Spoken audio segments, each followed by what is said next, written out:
সরে পথে না ভুলি, তাই তো দিলা আল কোরআনের বাণী, খোদা তোমার মেহেরবানি। বলেন, এই সুন্দর ফুল, এই সুন্দর ফল, মিঠা নদের পানি, খোদা তোমার মেহেরবানি।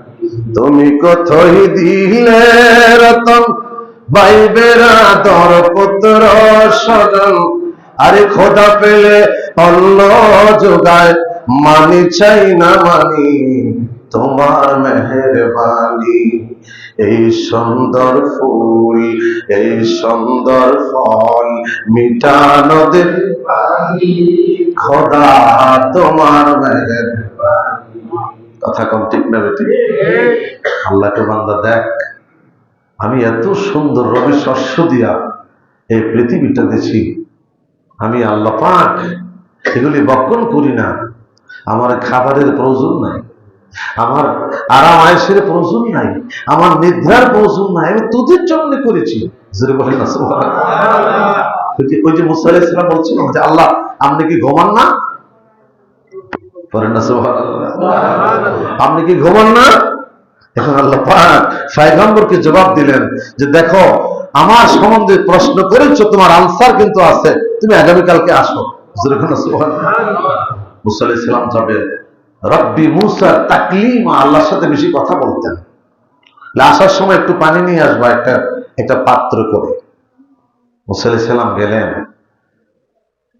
তিনি যেখানে দাঁড়িয়ে কথা বলতেন, একটা খেজুরের গাছ থেকে আওয়াজ আসতো, যেরকম সুবহানাল্লাহ।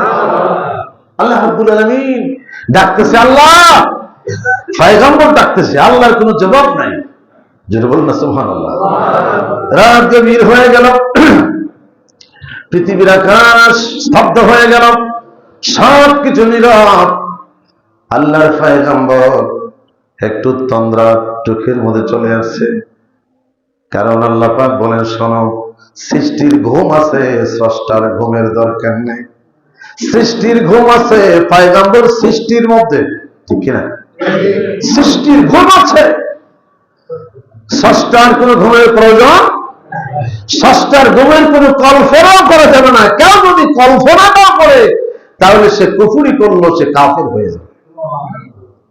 আল্লাহ রাব্বুল আলামিন বলে দিলেন, যখন স্তব্ধ হয়ে গেল রাত গভীর, আল্লাহর পয়গম্বর ঠাস করে হাত থেকে, কারণ ঘুম আসছে, শরীরটা একটু দুর্বল, উইক হয়ে গেছে, গ্লাসটা পড়ে গেছে বা পাত্রটা পড়ে গেছে, তখন আল্লাহ ডাক দিয়েছে, পয়গম্বর যেরকম সুবহানাল্লাহ।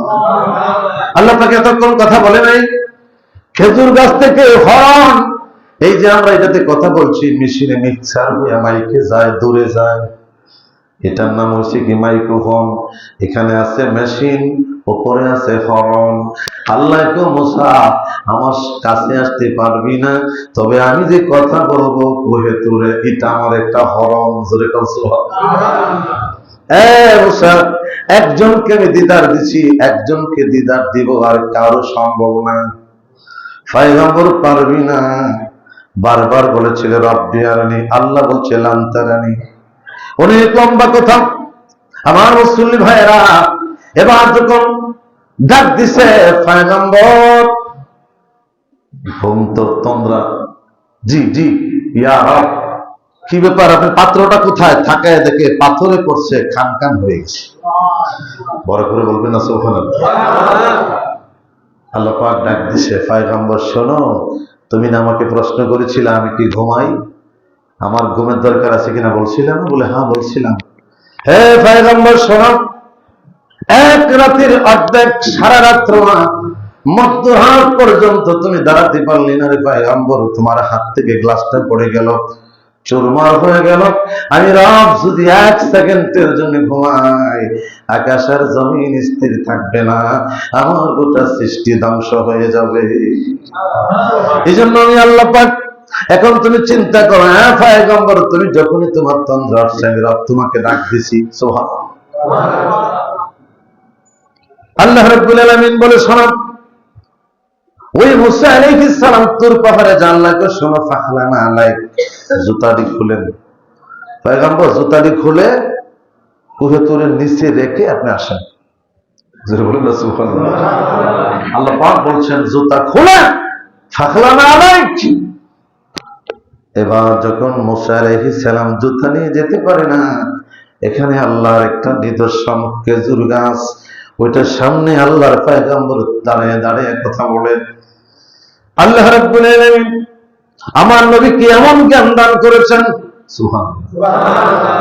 যেদিন আল্লাহ রাব্বুল আলামিন আমার নবীকে ঊর্ধ্ব জগতে নিয়ে যাবে, আমাদের কাছ থেকে যে 4টা বিদায় হয়ে গেল, আল্লাহুম্মা রাজাব শাবান ওয়া বাল্লিগনা শাহরি রমাদান। আল্লাহ রাব্বুল আলামিন বললেন, বন্ধু শুনেন, আমার নবী যখন বুরাকের মধ্যে কদম দিলেন, বুরাক যখন প্রথম আসমানে গেল, আমার নবী হুজুরের পায়ে ছিল জুতা। তাফসিরে কাজের মধ্যে লেখে, তাফসিরে বাইজাপির মধ্যে লেখে, তাফসিরে ইবনে আব্বাসের মধ্যে লেখে, একাধিক তাফসিরের মধ্যে আসছে আমার নবীজি জুতার মধ্যে হাত দিবে। আল্লাহ পাক এলান করে দিলেন, বন্ধু জুতায় হাত দেওয়া লাগবে না, জুতা পায়ে থাকবে। বন্ধু হে, আপনার জুতার ধুলি মাখার জন্য কোটি কোটি বছর ধরে আমার আরো অপেক্ষমান আছে। আল্লাহ বলছেন, এই জন্য আল্লাহ পাক বলেন ওয়ারাফা'না লাকা যিকরাক। আমি আপনার সম্মানকে অনেক উঁচু করেছি। পৃথিবীর সব যেখানে শেষ, আপনার সম্মান সেখান থেকে শুরু। এই জন্য আপনি ইমামুল আম্বিয়া, জোরে বলেন সুবহানাল্লাহ।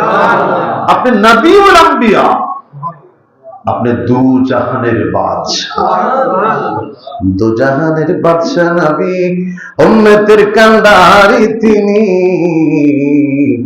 আজও যিনি শুয়ে কাঁদে উম্মতের মায়া।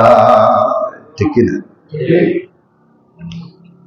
যাই হোক, আমার নবীর শান, এজন্য আল্লাহ বলছেন নিসফু মিন শাবান লাইলা মুবারাক।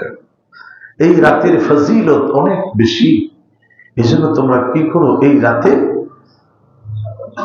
আল্লাহর কাছে কিছু চাও। এটা স্পেশাল একটা রাত, যে রাতে আল্লাহ পাক বান্দার কিছু দিবে, যে রাতে আল্লাহ বান্দার সাথে কথা বলে। অন্য রাতে কি বলে না? অবশ্যই বলে। অন্য রাতে কি শোনে না? অবশ্যই শোনে। মানুষ কিন্তু দোষের চাইতে, গুণের চাইতে দোষ তালাশ করে বেশি। কথা ঠিক না? হুজুরটি কি বললো, তাহলে কি এই রাতটা দামি না? 24টা ঘন্টা আমাদের জীবনের রব শুনে, দেখে, বোঝে। ঠিক কিনা? তিনি আমাদের সব কিছু পর্যবেক্ষণ তিনি করতে হয় না, সেট আপ করে দিয়েছে। যেরকম সুবহানাল্লাহ। দেশ চালাতে যেমন অনেক ডিপার্টমেন্টের প্রয়োজন, রবের রুবুবিয়াতের ভিতরে ডিপার্টমেন্ট আছে না নাই? রবের কিছু ডিপার্টমেন্টের ফেরেশতাগুলো নিয়োজিত আছে। কিছু ফেরেশতাগুলো হাফিজ আলা সালাত ওয়া সালাতিল উস্তা। আল্লাহ বলছে মধ্যবর্তী নামাজকে তোমরা হেফাজত করো। এখন মধ্যবর্তী নামাজের ব্যাপারে মুফাসসিরিন কেরামগণ বলছেন 2টা নামাজ, একটা হচ্ছে আসরের নামাজ, একটা হচ্ছে ফজরের নামাজ। যেটা বলেন সুবহানাল্লাহ। এই 2টা নামাজ কিন্তু আমাদের বেশি কাজা হয়। কথা ঠিক কিনা? এই জন্য আল্লাহর কাছে 5 ওয়াক্তের মধ্যে এই 2 ওয়াক্তের দাম বেশি। তার কারণ আল্লাহ রাব্বুল আলামিন বলছেন, এই আসরের নামাজের ব্যাপারে আল্লাহ কসম করেছেন কোরআনের মধ্যে। যেরকম সুবহানাল্লাহ, আল্লাহ কসম করেছেন। সম্মানিত সুধী, এরপরে হচ্ছে ফজরের নামাজ। আল্লাহ পাকের নিয়োজিত ফেরেশতারা একদল আসরে আসে, যারা ফজরে এসেছিল ওরা আসরে চলে যায়। আবার আরেক দল ফজরে আসে, যারা ফজরে এসেছিল তারা আবার আসর টু ফজর ফেরেশতা চেঞ্জ হয়। যেরকম সুবহানাল্লাহ। আমল নামার ব্যাপারেও চেঞ্জ হয়। কি অবস্থায় আছে?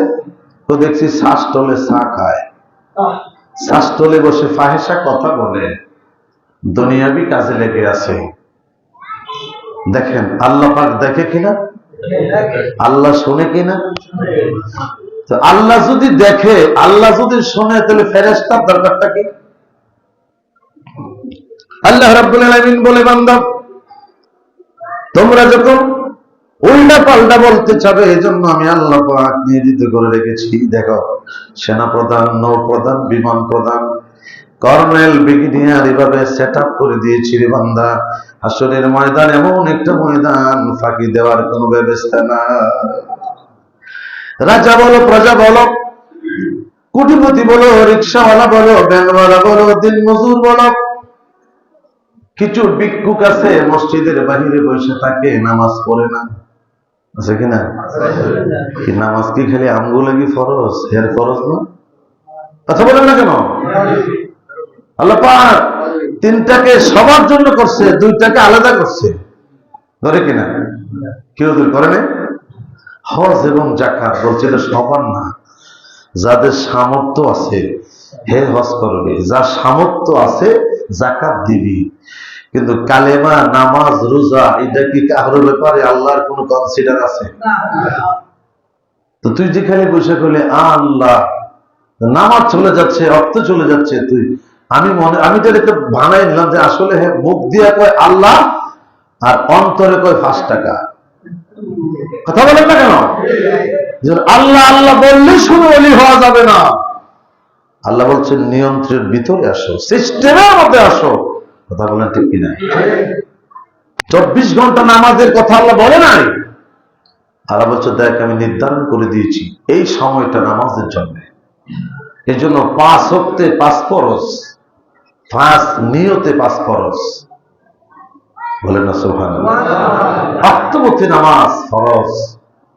তুমি যদি এই টাইমে হাজিরা দিতে পারো, তোমার হাজিরা কিন্তু উঠে গেল। নামাজ অন্য সময় হবে না এমনটা নয়। ইসলাম ইজ গুড অফ লাইফ, এটা সুন্দর জীবন ব্যবস্থার নাম হচ্ছে ইসলাম। ইসলামে বৈরাগ্যতা নাই, ইসলামের শেষ বলতে কিছু নাই। সুতরাং ইসলামে বাড়ানিও যাবে না, কমানিও যাবে না। আল্লাহ বলছে দেখ, আমার নবী শরীয়ত প্রণেতা, জোরে কোন সুবহানাল্লাহ। যেখানে যতটুকু মাপকাঠি আমি আমার পয়গম্বরকে দিয়া সব সেট আপ দিয়েছি, আর সেট আপের যে গাইডবুক সেটা কোরআন, জোরে কোন সুবহানাল্লাহ।